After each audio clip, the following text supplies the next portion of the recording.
சிறப்பு வாய்ந்த தமிழக மக்களின் மனங்களில் நிரந்தரமாக வாழ்ந்து கொண்டிருக்கூடிய பொன்மனச்செம்மல் புரட்சி தலைவர் எம்ஜிஆர் அவர்களால் நிறுவப்பட்ட அனைத்து இந்திய அண்ணா திராவிட முன்னேற்ற கழகத்திற்கு மும்முறை தொடர் வெற்றியை தந்த சத்துணவு தந்த சரித்திர நாயகன் கழக தொண்டர்களின் உயிர் மூச்சு புரட்சி தலைவர் எம்ஜிஆர் அவர்களை வணங்கியும், மக்களால் நான் மக்களுக்காகவே நான் என தவவாழ்வு வாழ்ந்து தமிழகத்தின் அமைதி வளம் வளர்ச்சி கண்டு நம்மை எல்லாம் இவ்வுலகுக்கு அடையாளம் காட்டி நம்மை விட்டு மறைந்த நித்தம் நான் வணங்கும் தெய்வம் புரட்சி தலைவி அம்மா அவர்களை வணங்கியும், புரட்சி தலைவர் எம்ஜிஆர் புரட்சி தலைவி அம்மா இருபெரும் தெய்வங்களின் பாசறையில் பயின்று சாமானியர்களின் முதல்வர் குடிமராமத்து நாயகன் எனக்கு பின்னாலும் கழகம் நூற்றாண்டுகள் இயங்கும் எனும் அம்மாவின் லட்சியத்தை நிறைவேற்ற மக்களை காப்போம்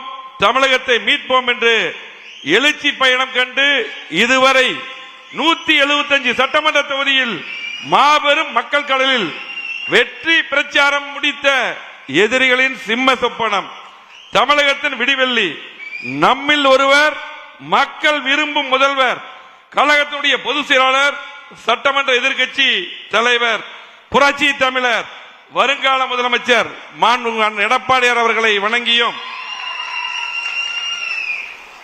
கழகத்துடைய மூத்த முன்னோடிகள் கழகத்துடைய தற்காலிக அவைத்தலைவர் அருமையண்ணன் KP முனுசாமி அவர்களுக்கும், அதே போல துணை பொதுச் செயலாளர் பொருளாளர் அருமையண்ணன் திண்டுக்கல் சீனிவாசன் அவர்களுக்கும், துணை பொதுச் செயலாளர் நத்தம் விஸ்வநாதன் அவர்களுக்கும், அதே போல எனக்கு முன்னால் சிறப்பான முறையில் இங்கே பேசிய அருமையண்ணன் CV சண்முகம் அவர்களுக்கும், அதே போல ஜெயக்குமாரன் அவர்களுக்கும், வளர்மதி இயக்க அவர்களுக்கும், பெஞ்சமின் அவர்களுக்கும், அதே போல நன்றி உரையாற்றக்கூடிய தங்கமணி உட்பட வைகைச்செல்வன் உட்பட அத்தனை பேருக்கும், மாவட்ட கழக செயலாளர்கள், இந்நாள் சட்டமன்ற உறுப்பினர்கள், முன்னாள் இந்நாள் நாடாளுமன்ற உறுப்பினர்கள், பொதுக்குழு உறுப்பினர்கள், சிறப்பு அழைப்பாளர்கள் அத்தனை பேருக்கும் நெஞ்சார்ந்த மனமார்ந்த நன்றியை வணக்கத்தையும் தெரிவித்துக் கொள்கிறேன். வரலாற்று சிறப்புமிக்க பொதுக்குழுவிலே எனக்கு பேச வாய்ப்பளித்த கழகத்துடைய பொதுச் செயலாளர் புரட்சி தமிழர் வருங்கால முதலமைச்சர் அண்ணன் எடப்பாடி அவர்களுக்கு மீண்டும் ஒருமுறை நன்றியை தெரிவித்துக் கொண்டு, இந்த பொதுக்குழு சிறப்பு வாய்ந்தது மட்டுமல்ல, மீண்டும் 2026 புரட்சி தமிழர் எடப்பாடியார் அவர்களை முதலமைச்சராக அமர வைக்கக்கூடிய பொதுக்குழு, தமிழக மக்களை ஏமாற்றி பொய் வாக்குறுதிகளை அள்ளி வீசி ஆட்சியில் அமர்ந்த திமுக அரசு அதிகாரம் கைக்கு வந்ததுமே மக்கள் பிரச்சனை எல்லாம் மறந்து குடும்ப ஆட்சி நடத்தி கொண்டிருக்கூடிய மக்களை வாட்டி வதைக்கூடிய திமுக அரசுக்கு முடிவரைகிறது பொதுக்குழு. இன்னைக்கு பாத்தீங்கன்னா தமிழகத்தில் இந்த மக்கள் நிம்மதியா இல்ல. இன்றைக்கு தமிழகத்திலே அற்புதமான இயக்கமான அண்ணா திமுக தான். கிட்டத்தட்ட 54 ஆண்டுகள் பொன்விழா கண்ட இயக்கம், 31 ஆண்டுகள் ஆளுங்கட்சியா இருந்திருக்கிறோம். அதிகமான திட்டங்கள் தந்தது அண்ணா திமுக. இன்றைக்கு பாத்தீங்கன்னா தமிழ்நாட்டுடைய உரிமை மீட்டெடுத்தது அண்ணா திமுக. திமுக எப்ப ஆட்சிக்கு வந்தாலும் எதுவுமே செய்யறதில்லை, தமிழ்நாட்டுக்கு துரோகம் மட்டும்தான். அது மட்டுமல்ல, இன்றைக்கு 5 லட்சம் கோடிக்கு மேல் இன்றைக்கு கடனை விட்டு சென்றிருக்கிறது. புரட்சி தமிழர் எடப்பாடியார் இருக்கும்போது உங்களுக்கு தெரியும், இன்னைக்கு அற்புதமான ஆட்சி நடத்தினாங்க. அவர் ஆட்சிக்கு முதலமைச்சராக பொறுப்பேற்றும் போது சொன்னார் 3 மாசத்துல போயிரும், 1 மாசத்துல போயிரும், 4 மாசத்துல போயிரும், 6 மாசத்துல போயிருந்தாங்க. ஆனால் அற்புதமான 4 ஆண்டுகள் கிட்டத்தட்ட 3 மாதம் அற்புதமான ஆட்சி தந்து மக்களுக்கு தேவையான திட்டங்களை கொடுத்தார். உங்களுக்கு எல்லாம் தெரியும், 7.5% யாரும் நினைச்சு பார்க்க முடியுமா? அற்புதமான திட்டங்களை கொடுத்து இன்னைக்கு 600க்கு மேற்பட்டவர்கள் MBBS BDS படிக்கிறாங்க. அது மட்டுமல்ல, 11 மருத்துவக் கல்லூரி மத்திய அரசிலிருந்து அதிகமான திட்டங்களை பேட்டு கொடுத்தார். இன்னைக்கு மத்திய அரசு குறை மட்டும் சொல்லிட்டு இருக்காங்க திமுக. இன்னைக்கு ஒரே ஸ்டேஜ்ல சென்னை மெட்ரோ ரயிலுக்கு 63,000 கோடியை வாங்கி கொடுத்தார். அது மட்டுமல்ல, இன்னைக்கு மதுரை கோவைக்கு மெட்ரோ ரயிலுக்கு சாதாரண ஃபைலையும் கூட சரியா அனுப்பல திமுக. ஆனால் எடப்பாடியார் முதலமைச்சராக வந்ததும் அந்த 2 திட்டம் வரும். இன்னைக்கு அதுதான் பொதுக்குழு தீர்மானத்தில் கூட வந்திருக்குது. ஆகவே இன்றைக்கு யாருக்கு நம்ம கவலைப்பட வேண்டியதில்லை.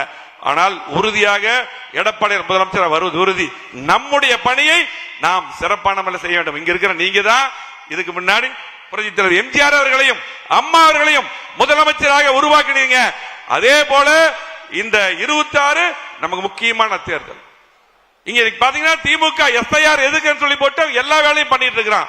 எஸ்ஐஆர் எதிர்ப்பாக கூறி இன்னைக்கு பாத்தீங்கன்னா எல்லாரும் அவங்க ஓட்டு இருக்குதான்னு பாருங்க, குடும்ப ஓட்டு இருக்கான்னு பாருங்க. எங்க மாவட்டத்தில் ஒரு நகர செயலாளர் குடும்பத்துல 5 ஓட்டு அவன் குடும்பத்திலே இல்ல, ஒரு நகர செயலாளர் குடும்பத்திலே ஓட்டு இல்ல. ஆகவே நம்ம பாத்தீங்கன்னா திமுக இன்னைக்கு பாத்தீங்கன்னா மக்கள் மத்தியில கடுமையான எதிர்ப்பு இருக்குது. யாருமே திமுக ஓட்டு போடுறது இல்ல. ஆனால் திமுக காரன் கடைசி வரையிலும் அவன் 2 பேர் இருந்தாலும் போய் அந்த ஒவ்வொரு பூத்திலையும் போய் வேலைகளை பார்ப்பான். நம்ம 50 பேர் இருப்போம், நம்ம கண்டிப்பா நம்ம ஆட்சிக்கு வந்துருவோம், நம்ம தான் முதலமைச்சர், அண்ணன் தான் முதலமைச்சர் நினைச்சிட்டு அப்படி இருப்போம். ஆனால் நம்முடைய பணிகளை நம்ம சிறப்பா பண்ணோம். 2021 நம்ம ஆட்சிக்கு வர வேண்டியது நிச்சயமா நம்முடைய ஆட்சி. யாரு திமுக வர வேண்டும் என்ற ஓட்டமே போடல. 3% கிடையாது, கரெக்டா பார்த்தா 1.5% தான் திமுக ஆட்சிக்கு வந்தது. அதே போல பாத்தீங்கன்னா இன்றைக்கு நம்முடைய பணிகளை கண்டிப்பா சிறப்பா பண்ணணும்.